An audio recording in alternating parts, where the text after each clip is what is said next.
Living in two different worlds sounds incredible, until you're forced to choose between them. Welcome back, everyone. Sugar Season 2 just wrapped up, and it left us with a finale that was equal parts heartbreaking and mind-bending. Beneath all the alien tech and secret missions, this ending comes down to four things: loyalty, identity, sacrifice, and one terrifying question: who actually deserves to inherit Earth? If you're still trying to process Djen's return, Charlotte's betrayal, and that mysterious final message, let's dive in and break down what it all really means.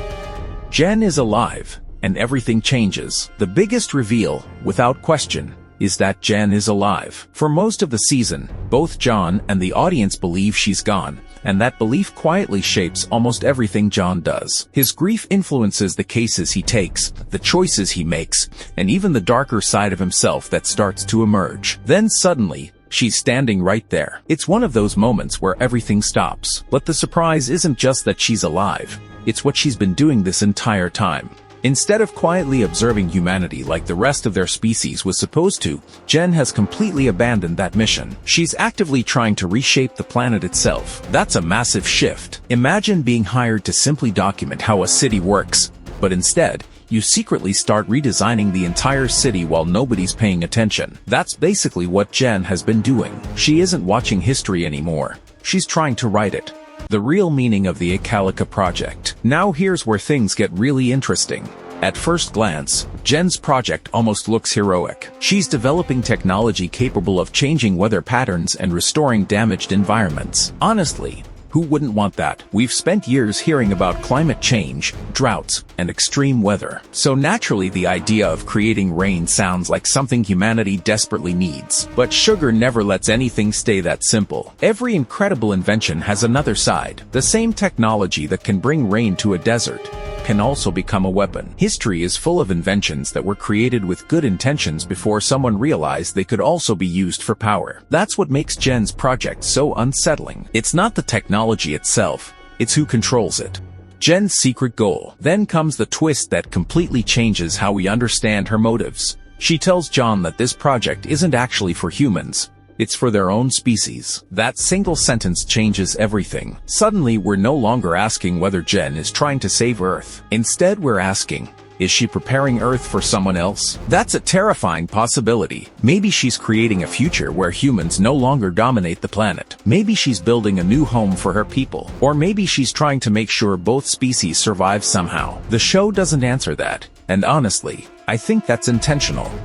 John versus Djen isn't about good or evil. What's fascinating is that neither John nor Djen really fits into the traditional hero or villain role. John loves Earth, not because it's perfect. Far from it. He's seen humanity at its absolute worst. He's investigated murders, watched addiction destroy lives, and witnessed corruption, greed, violence, and betrayal. Yet after living among humans, he's also experienced kindness, friendship, loyalty, compassion, and love. Somewhere along the way, Earth stopped being a mission. It became home. That's why he can't simply agree with Djen, even if part of her argument makes sense. Djen, meanwhile, believes she's thinking on a much larger scale. From her perspective, following old rules won't save anyone anymore. Sometimes people become so convinced they're right that they start justifying almost anything: lies, manipulation, even sacrificing people close to them. She believes the end result is worth the cost. John isn't willing to cross that line. That's really the emotional heart of the finale. It's not brother versus sister.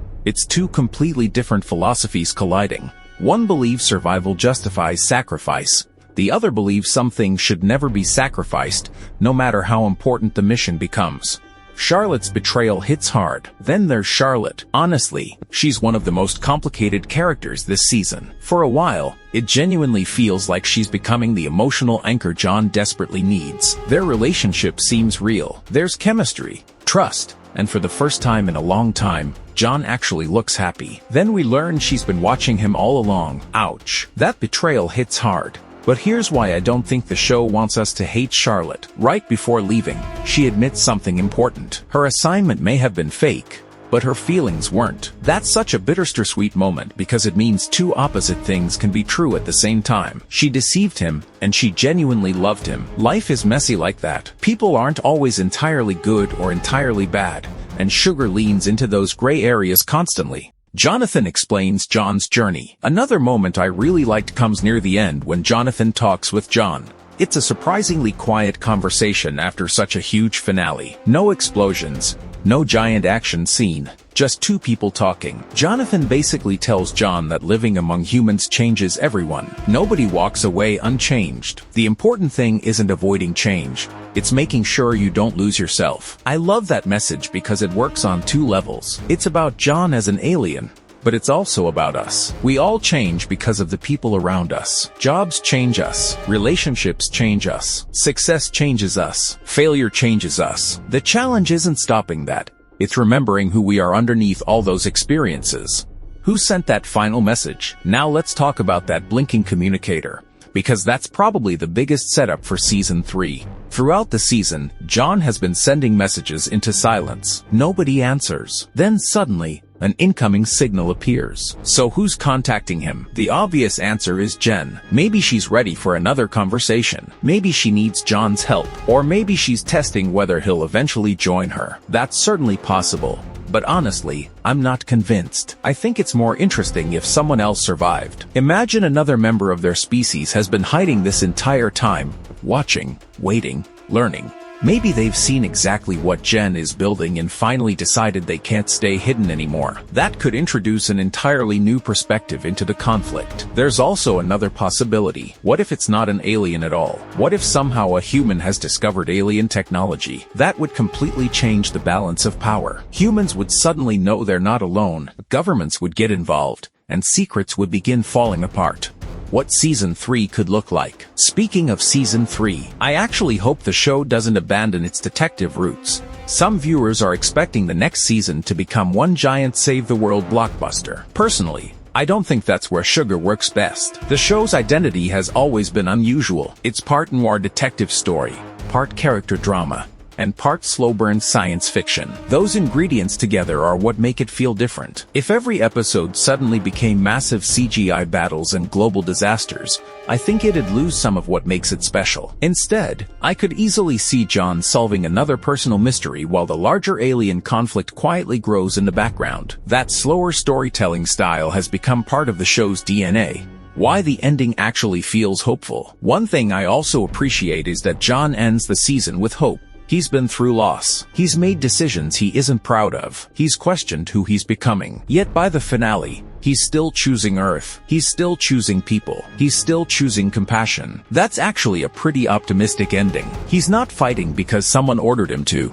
He's fighting because this world matters to him now. That's character growth. Not because he became stronger, but because he finally understands where he belongs.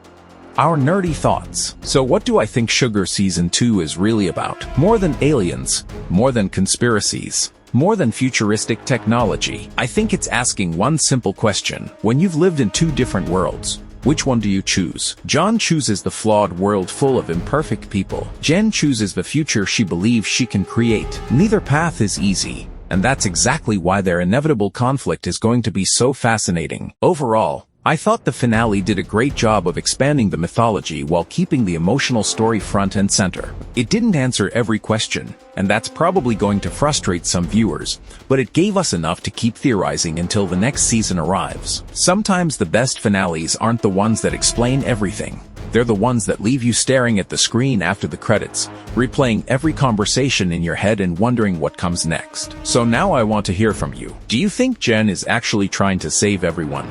Or is she secretly preparing Earth for an alien takeover? And who do you think sent that final message to John? Let me know your theories down in the comments. If you enjoyed this breakdown and want more Ending Explained videos, don't forget to like the video and subscribe for more deep dives into your favorite shows. Thanks for watching, and I'll see you in the next one.